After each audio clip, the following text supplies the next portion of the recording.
Hello, and welcome to Never a Dull Moment, a talk show and podcast for angels and founders. Ziad of Boston Harbor Angels has fun with co-hosts and guests as they discuss and debate all topics from the world of startups and entrepreneurship. Welcome to the conversation. Now, here they are. Enjoy the show. All right, so you already split this show into two. Thank you already. We're doing 2 episodes instead of 1 because we have a lot to talk about. And branding, that's the topic of the day. Branding for success, branding for buyout. Let's talk about it. So what is branding? Help me out here. Why do I need to brand? Why do I need to spend money on branding? I'm a startup. I have a limited budget. I have investor funding. And I have to program my app, spend money on my science research. And you're telling me I need to allocate money for branding. A lot of good reasons for it. But as the marketing guy side of this, wearing the marketing hat, have been through this many times. And I will tell you, as you build categories, especially in an emerging startup or emerging growth company, it comes down to how fast you can separate and differentiate from the pack. And many times the companies or your competitors are focused so much on the product and the technology that they don't focus on building the brand. The brand is a definite point of differentiation and acceleration in terms of owning the narrative for the marketplace. I'd build on that too, or add to that if you are a startup or emerging brand, which is what I think you said, Ziad, is that there's a couple different ways to build it. If you know you have a really great product, service, or technology, you might be building the brand to last 3 to 5 years, so you're not spending money twice, and you're building a kind of broad framework. Wasabi is a fantastic example. And then other brands that are kind of maturing a technology and maybe quite haven't figured out exactly where the product market fit is. You have to build a much more agile brand and kind of tack or pivot as you grow it. So there are a number of different ways to approach it. How much money does it take to build a brand? You're not going to like this question, but can you throw a number? You do it in phases. Early stage. So I was the CMO at Wasabi, and in Wasabi, the brand part of it was a disproportionate part of the original spend. It was low 7 figures, which seems to be a lot of money for an early stage startup. But at the same time, if you use the money wisely in terms of paid media in combination with earned media, meaning to establish that thought leadership around that category you're creating, the 1-2 punch gives you that significant uptick versus any competition that are trying to get into the market. And on the flip side of that, if you want to spend no money, I think for a few $100s, you can create your own name, buy your own URL, use a lot of tools on the market to create your own social media presence, to do your own marketing, to build your own brand for virtually no dollars. The trick of that is, are you going to have to spend the money multiple times as the brand matures? How many mistakes are you going to make if you haven't been there and done that? Walk through the minefield, as they say, or follow someone through it who's been through it before successfully. Yeah, I would say, just to add to what Ted was saying, you have to look at the market that you're in, right? In terms of Wasabi, we were up against... So pause 1 second here. You keep talking about Wasabi. First of all, we have to say we love Wasabi. Boston Harbor Angels is a supporter and an investor, and they became a unicorn last quarter. So this is big. All right. So, and to that point, we started building that in 2016. I was 2017. Right. So yeah, we created the brand for Wasabi. I was a CMO up until just recently.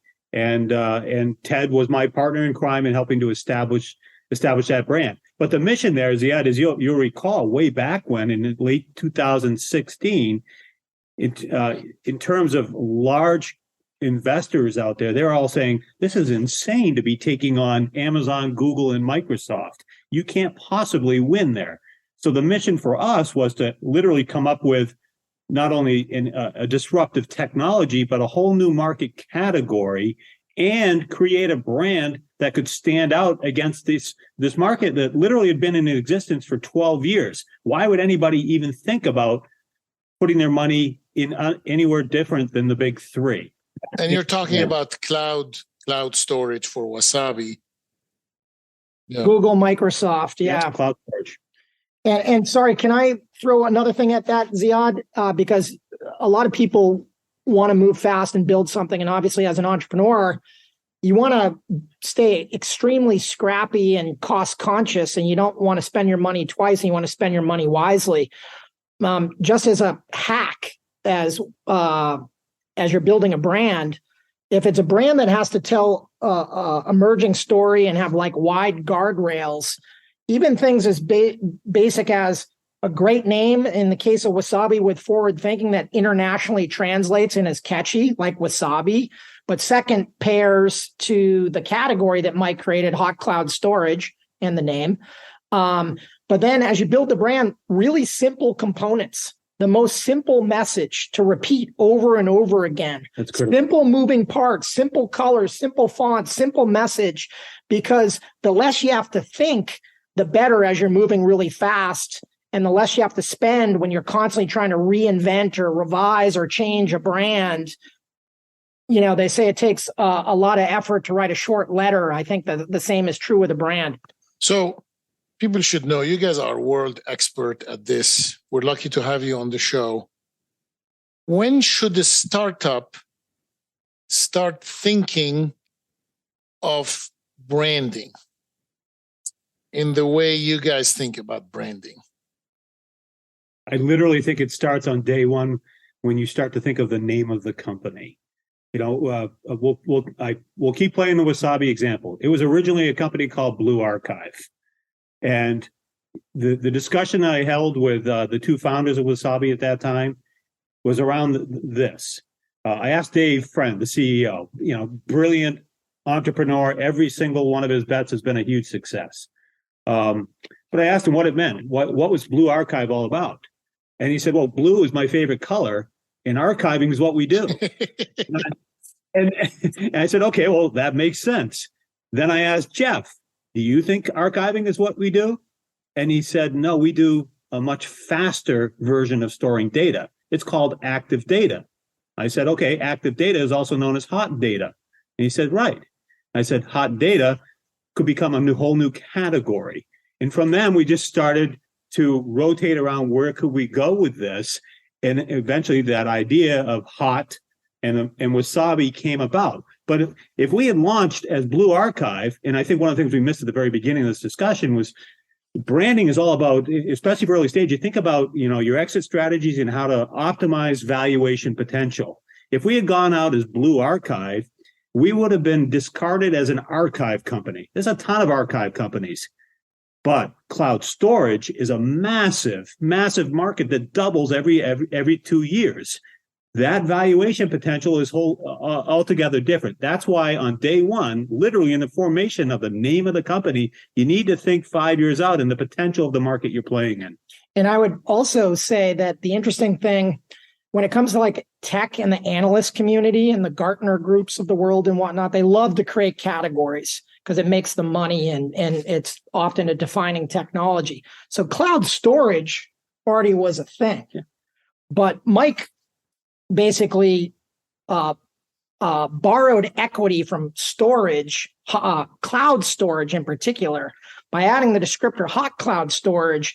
He had created a new wedge in the pie of what was a generic category that was filled with egress fees and tiers of pricing and everything else, and allowed the company to have that truly singular message, which one price for Wasabi with none of the BS that comes with the rest of the category.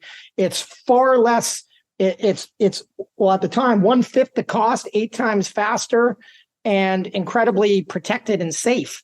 Those are great messages to launch with. But does this apply to every startup because it seems that some startups got to get it right and they develop their message, and some struggle to what comes first, the brand, or know who you are and what you're targeting and your ultimate goal.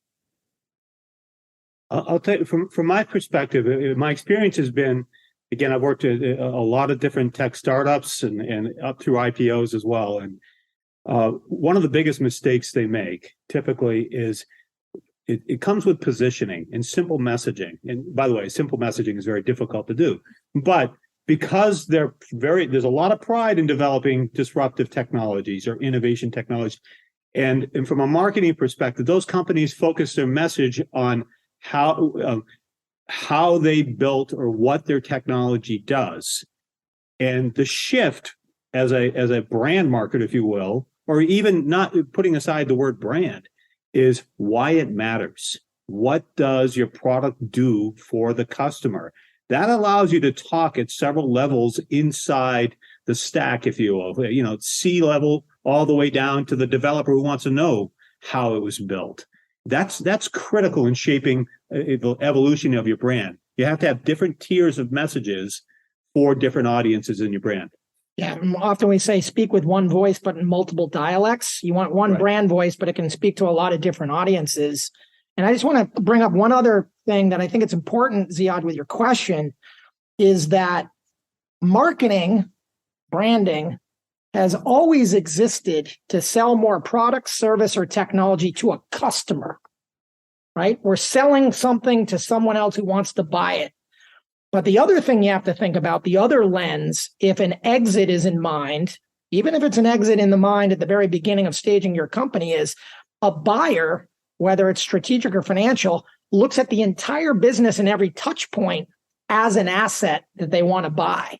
So you have to think about the brand in its totality if you're thinking about it as an exit. And I would argue that, especially in tech,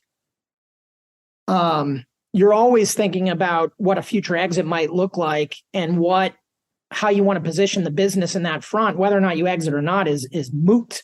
But you have to toggle between the future and the present day as you build a business at all times. Because you're raising money, you're growing your business. So is it easier to brand, a food product as opposed to a complicated technology system or a pair of shoes, or it doesn't matter? You can make anything look sexy. So, I get the privilege of touching 10 to 15 brands, maybe 10 to 20 a year for the last 30 years, of all shapes and sizes. I would say that as a huge generalization, there's obviously things that are a little bit easier to wrap your head around. Eating a hot dog and selling hot dogs is pretty clear, versus maybe hot cloud storage or another complicated technology way beyond that in terms of complexity, AI. So I think it is sometimes harder, especially when really smart technologists and engineers have built a brand. I think it is a little bit harder to make sure that the message is simple and human. And that's a really important distinction, because in tech, people love to throw jargon around. They love to who's smarter than who and how complicated can we make this? But it's not always a technical buyer that is the big decision maker writing a check. It's almost always true with any brand. In fact, I'll say it's always true. The simpler and the more human the message, the easier it is going to be to sell it through and buy it.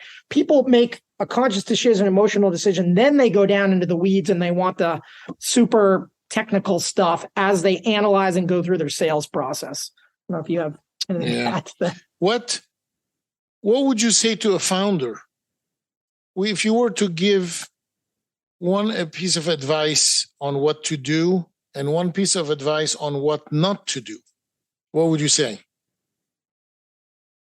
In the tech world, not sure if this carries over to other industries, but in the tech world, the first marketing hire that you make is traditionally either product management or product marketing.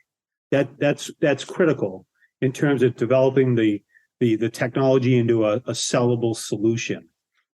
But in order to tell the story of that solution, to raise that story, you need someone that has a bit of a branding background. that simplifies that message to make it easier to understand. I had a brilliant product marketing guy over at Wasabi who could sell it to anyone in terms of where it fits and what it does. But try to get the attention of someone, he couldn't do that, right? My job was to get the attention of people to give him the opportunity to sell and pitch why we're better. It's the combination. And back to Ted's comment a little bit earlier, there's a real opportunity, especially in the tech sector, to differentiate because most tech people or technology marketers market around the technology. Your opportunity to kind of disrupt your new category as it evolves is to talk at a much higher level through a brand. So what mistakes have you seen in the past? Well, so, I'm going to really date myself here because I've been around doing this a long time, but I'll take it way back to the early 90s and two great brands. One you'll recognize globally, the other one you'll recognize because we're here in Boston. And the category was the first time we were building out the internet with networking. The two companies, the one you'll recognize globally and the one that obviously won, is Cisco Systems, right? The other one was a company called Wellfleet, local, right? Paul Severino, literally the inventor, of the world's greatest technology in routing. And meanwhile, the guys that created Cisco out of Stanford had the same idea at the same time. They're always rooted in whatever the latest advancement in silicon is, but the category was called a multi-protocol router. So Paul, being the technologist, he goes out and he creates this router that had endless amounts of protocols. Meanwhile, Cisco basically meets the minimum viable requirement, right? He gets out and says, well, we've got 3 protocols. Therefore, it's a multi-protocol router. And he spends all his time saying it's a rush to market. And he spends all his time talking about this huge market and brands around the world's leading multi-protocol router. And everybody on the technology side said, yeah, but that Wellfleet thing's got a lot more protocols. Meanwhile, they're getting out-marketed by Cisco, and Cisco takes away market share very quickly. And as important, they really owned the mind share of the new multi-protocol market. And from there, the rest was history. Many stories like this in business that we all know, VHS, Betamax, other stories. So Ted, what would you tell a founder about branding if you want to give them one piece of advice? I would say, first of all, that for me, anyways, the business and brand are synonymous. Meaning the brand is how your everything about what you're doing is interpreted, looked at, and communicated. And it is a precious, precious thing. So when you're starting, I guess I'll use the analogy of a raw, uncut diamond.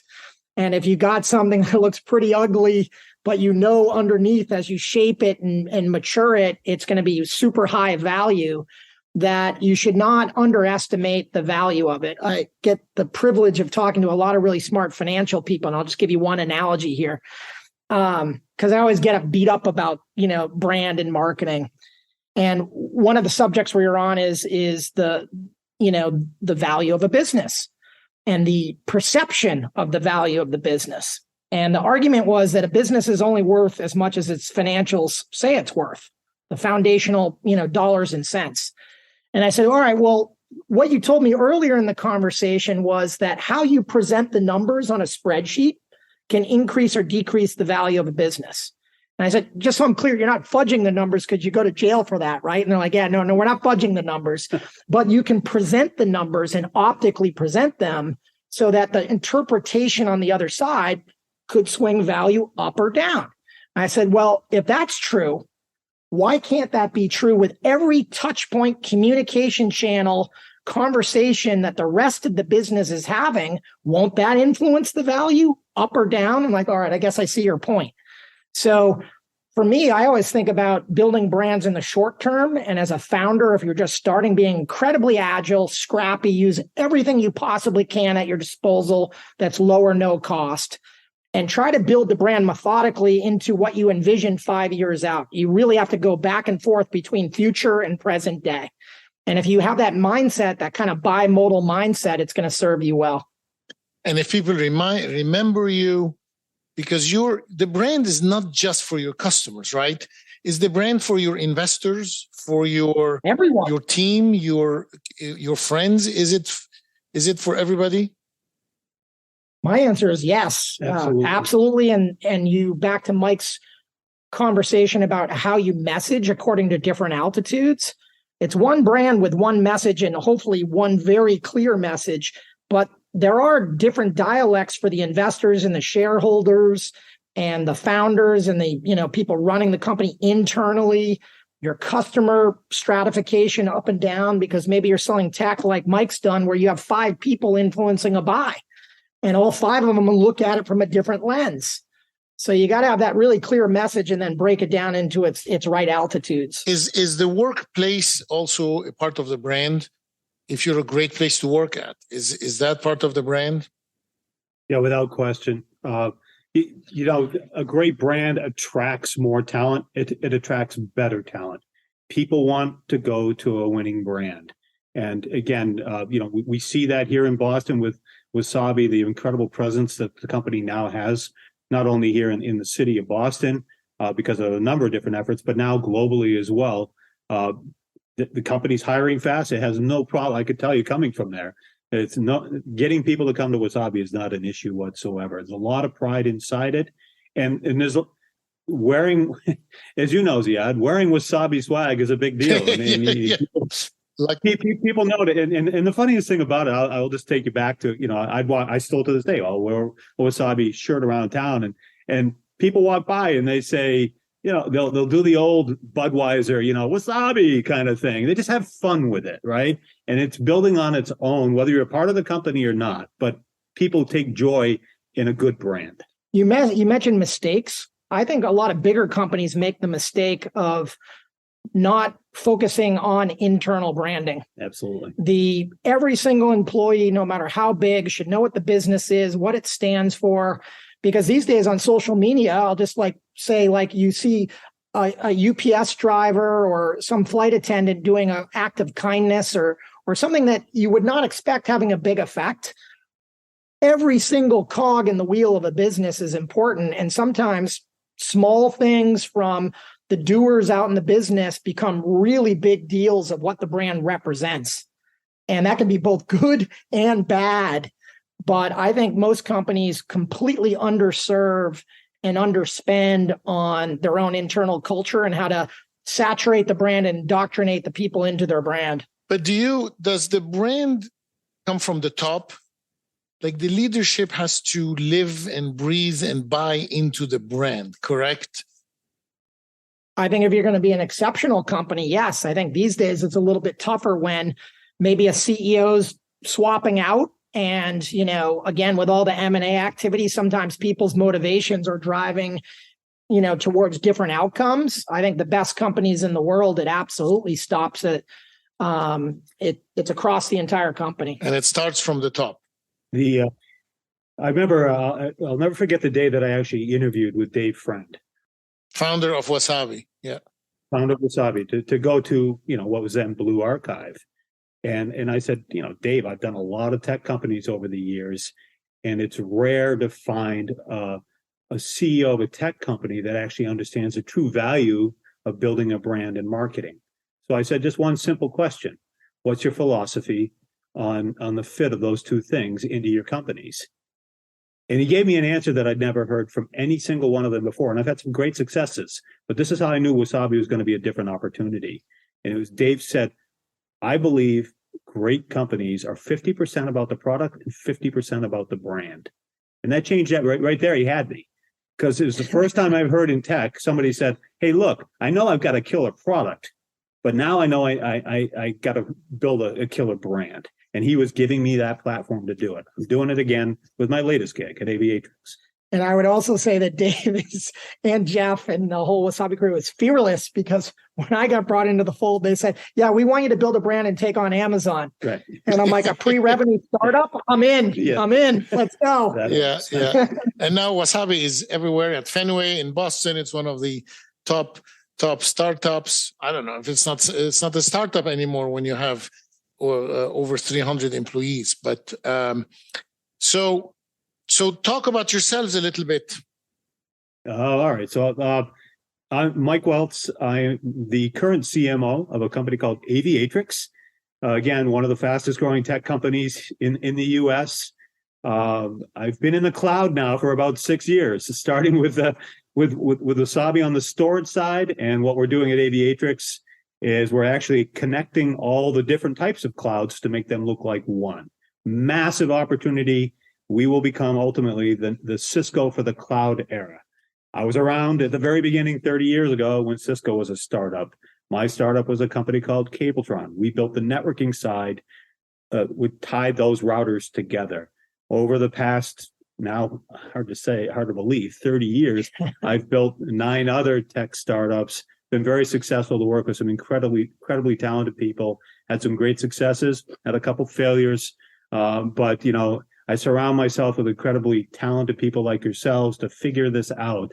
Ted, I found Ted through well, I guess it was Blue Archive at the time, and he walked me through some of the brands that he had helped develop, and saw the opportunity where we had really, to take advantage of Dave's philosophy on branding.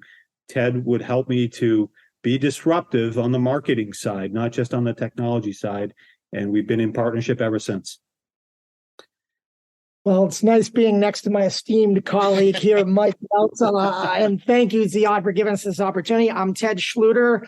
I'm the CEO of a marketing company here in Boston called the Grist, but also the founder of a methodology called Branding for Buyout, which we believe is reinventing the sell-side process and unlocking a ton of value for founder, owner, operators on their businesses, adding a new marketing approach to the exit process, and having a lot of success at it because of my friend over here, Mike's support and guidance. Unlike Mike, I am, our company works on, I'll just say approximately 10 to 20 brands a year, from early stage, startups to multi-billion-dollar businesses. And, we're out for one thing: to create value. And on the marketing side, the general company side, the Grist, it's project work and integrated work of all kinds to launch products, build brands. You weren't indicating I'm not trying to create value. Right? No, not at all. No. This guy creates more value than anyone I know. We don't want to fight between the marketer and the brander. Yeah. And I would just say that,